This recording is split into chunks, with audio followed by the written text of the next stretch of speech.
Timothy Caulfield is a University of Alberta law professor who specializes in legal and ethical issues in medical research. And for decades, he's studied and written about what he considers dubious medical claims. He's written books like Is Gwyneth Paltrow Wrong About Everything? And The Cure for Everything, untangling the twisted messages about health, fitness, and happiness. His latest book is called The Certainty Illusion, What You Don't Know and Why It Matters. And he joins me now. Timothy, welcome to Blue Sky. Thanks for having me on. How relatable is this story, the lengths that people will go to for help? Well, unfortunately, it's extremely relatable. I mean, these kinds of, let's call it scams, they've been around forever, and I think they're getting more complicated, and it's becoming more difficult to discern, the real science, the legitimate science, from the false promises, and it's heartbreaking, especially when it involves vulnerable populations that may be desperate for some constructive path forward. And I think that this story is emblematic of a broader, really worrisome trend. You've written a lot of books about this, papers about this. You've talked at length about this. What kind of stories and feedback do you get from your readers, from people who've encountered your storytelling and your research?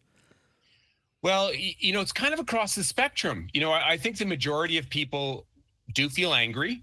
They're frustrated that more can't be done to stop this, and they recognize how much misinformation about health is out there. In fact, there's a Canadian Medical Association study that came out this year that really highlighted the degree to which health misinformation is increasing and having an increasing impact on Canadians' health. So this is an urgent issue, and most Canadians recognize that. But on the other side of the spectrum, I've also heard from patients that are angry because they don't like the idea of having hope taken away from them, that maybe I'm being too cynical, not just me, but other commentators and scientists in this space. But the reality is, we want individuals to make choices, but we want those choices to be informed. We don't want, pushing misinformation is not empowering anyone, right? It's not empowering anyone. People's autonomy is built on having good, accurate evidence, good, accurate information, and unfortunately, it's all too often that's missing. Timothy, knowing the truth, what's real from fake, it should be easy in theory when you're dealing in a medical setting, but when you put in some desperation or you throw in a life and death scenario, what tends to happen? You're right. You would think we'd be able to tease this out, right? Given, the existence of, health professions that are regulated, et cetera, et cetera. But we know that if you use sciencey language, I call it science exploitation. So you use, real science, you use real kind of sciencey lingo, microbiome, stem cells, regenerative, use that kind of language that sort of emanates from the real stuff, creates a confusing, discourse. Also include testimonials, anecdotes from past patients, and then have someone who is really pushing this idea and pushing hope, and you get kind of a scary mix. And we've done studies that we found this with cancer treatments, with, as I said, with stem cell therapies, unproven stem cell therapies for conditions like autism, MS, on and on and on. And it can become very, very confusing, especially when that sciencey language is used with people that testimonials alleging benefit. And this can be very, very deceptive. For lay people, normies that don't speak medical language, don't have medical backgrounds, what is the difference between health advice and medical advice in terms of liability? Well, that is a very foggy, unfortunately, there's not a red line there. And what we're often seeing, in fact, we just got a research grant to look at this in the context of unproven stem cell therapies. What often happens is, let's call them wellness influencers. They use very wiggly terms in order to skate around regulation. So they'll say, my product is going to energize you, my product is going to make you feel better, my product is going to help you deal with your symptoms. They avoid language that sounds like a cure or an effective treatment for the specific condition, even though that's clearly what's being implied, right? And so I personally think whenever you hear a claim that sounds too good to be true, whether it's an explicit promise of a cure or a treatment, red flags should go up. Even if that explicit promise of an effective treatment isn't there. And by the way, sometimes it is there. Sometimes it is there.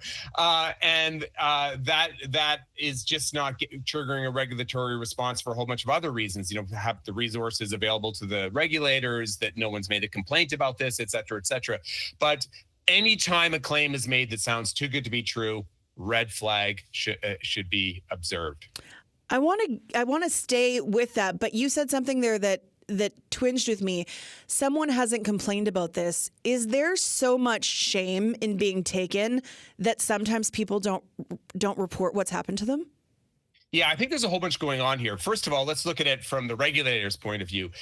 Sometimes I get frustrated that more hasn't been done, that we haven't seen more action in this space. But let's be honest, the regulators only have so many resources. There is so much BS out there right now. They're bombarded, right? And, they need to know when to act. So they often only respond when there are complaints. And sometimes there needs to be kind of a lot of complaints. That volume needs to be there before they're going to, allocate their resources to this problem. And that's unfortunate, right? That's unfortunate, but that's sort of a regulatory reality.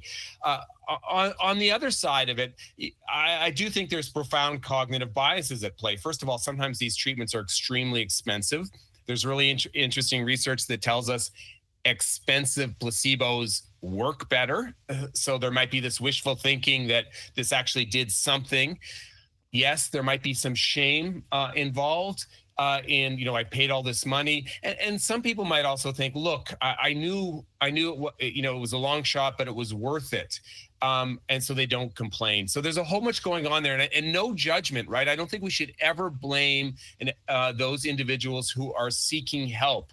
Right there, that's not where our anger and our focus should be. It should be on those who are pushing this misinformation and these unproven therapies.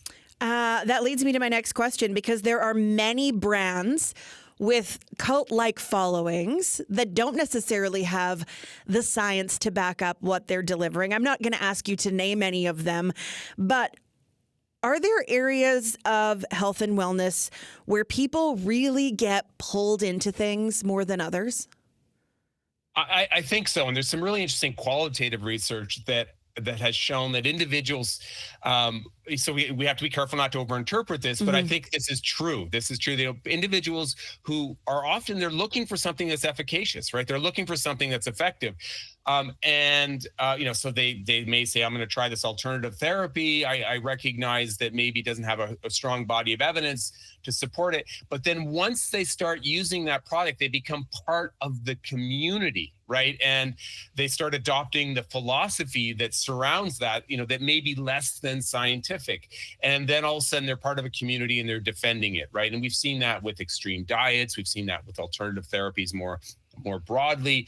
And again, no judgment on those individuals. Again, the frustration should be focused on those pushing the unproven therapies. And by the way, we also need to recognize that sometimes people are drawn to these therapies because they're justifiably frustrated with the healthcare system, or they haven't been treated respectfully by the healthcare system, or they're a woman who we know historically they don't get treated, that they've been treated poorly by the healthcare system, or people of color, et cetera, et cetera.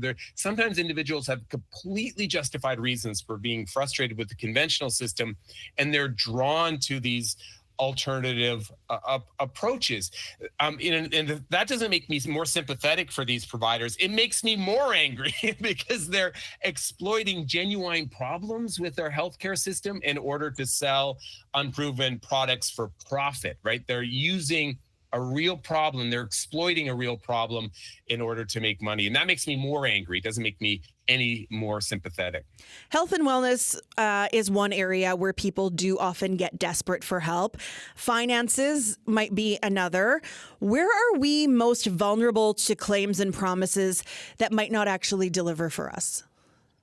Well, there's an interesting there's a growing body of evidence on the kind of misinformation that gets the most traction, right? So if that plays to our fear, our rage, our concerns, right? So that think of, a cancer diagnosis, think of, any kind of scary disease, that immediately might make you vulnerable. And it's incredible how the algorithms will find you and find you and start pushing misinformation. I often hear, this is an anecdotal stories of people getting a scary diagnosis.